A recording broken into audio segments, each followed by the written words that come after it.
You know, we've all been there, at some huge public event, grabbing a free meal. And usually it's just a nice little perk, right? But what happens when that simple meal goes horribly, horribly wrong? Well, today we are diving deep into a real-life public health mystery, a genuine food detective story where a single dish brought an entire event to its knees. So, our story takes us to this massive public gathering in Malaysia, and I really want you to get a picture of the scale here. 20,000 people. We're talking politicians, students, the general public, all gathered together for one major event.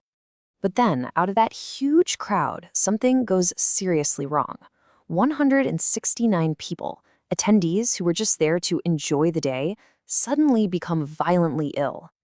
Right away, this sets off alarm bells for public health officials.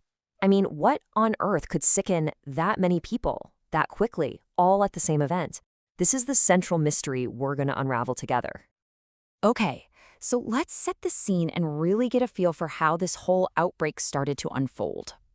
The date is October 6th.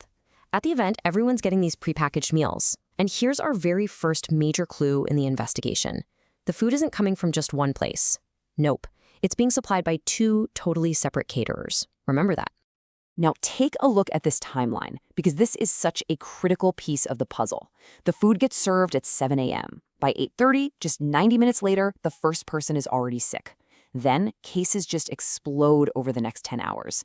To an investigator, this pattern, this sudden spike in cases that then trails off, is a huge red flag. They call it a point source outbreak. And that basically means it's super likely that everyone was exposed to the exact same contaminated thing at the exact same time. So, what were people actually going through? Well, the symptoms give us our next set of big clues. As you can see here, vomiting was by far the most common symptom. We're talking a staggering 92.3% of patients. That, combined with abdominal pain and diarrhea, is just screaming classic food poisoning. With the number of sick people climbing fast, the Petaling District Health Office launches a full-scale investigation. Think of them as our food detectives, arriving on the scene ready to piece together all the evidence. And they don't just go in guessing. They have a really clear plan of attack, this systematic three-pronged approach. First, the epidemiological side. Who got sick and what did they eat? Second, the environmental investigation, basically a deep dive into the kitchens where the food was actually made. And finally, the laboratory work, analyzing samples to find the microscopic bad guy. Let's start with that first part, analyzing the food clues. Now, to zero in on the source, the investigators did something really smart. They compared what the sick people ate with what the healthy people ate. And this is where the case starts to break wide open. And would you look at this chart? This was the incredible breakthrough. The data was crystal clear. Check out the bars for the bread and the rice with chicken. They're tiny. Your chances of getting sick from those were incredibly low. But then, look at the bar for nasi lemak, a traditional Malaysian rice dish.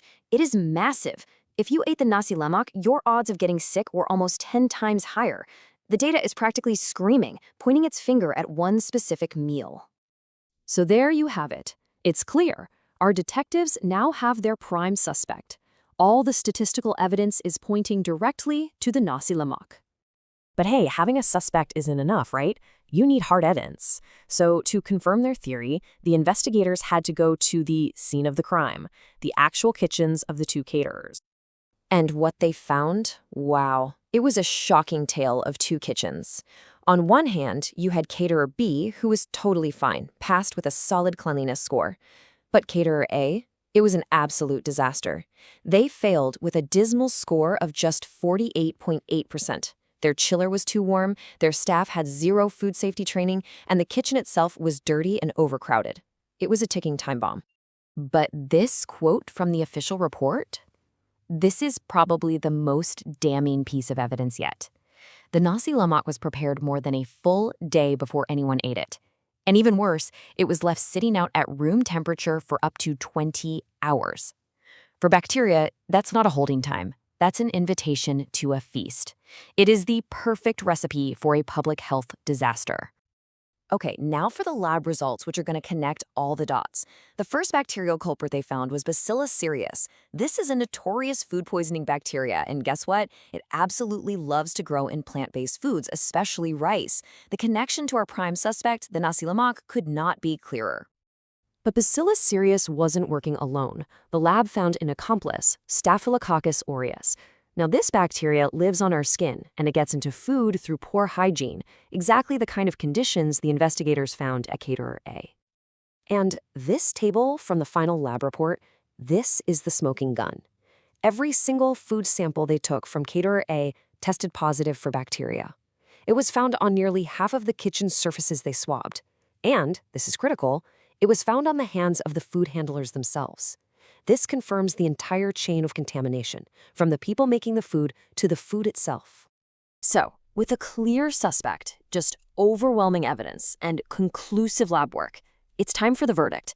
And maybe more importantly, it's time for the lesson we can all learn from this.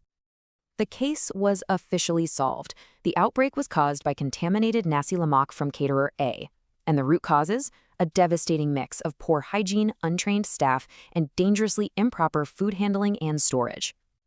But solving one case isn't really the end goal here. The real goal is prevention. The official report laid out some really clear recommendations to stop this from ever happening again. Event organizers have to use certified caterers. They need to work with health officials before the event. Food handlers absolutely must be properly trained. And there has to be stricter enforcement for any caterers who break the rules.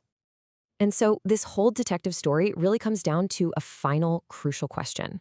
This entire outbreak, which sickened almost 200 people, all started with one simple prepackaged meal. It's a pretty stark reminder of just how fragile our food safety systems can be. And it leaves us with something to think about. The next time you're at a big event, what will you be looking for to make sure your food is safe?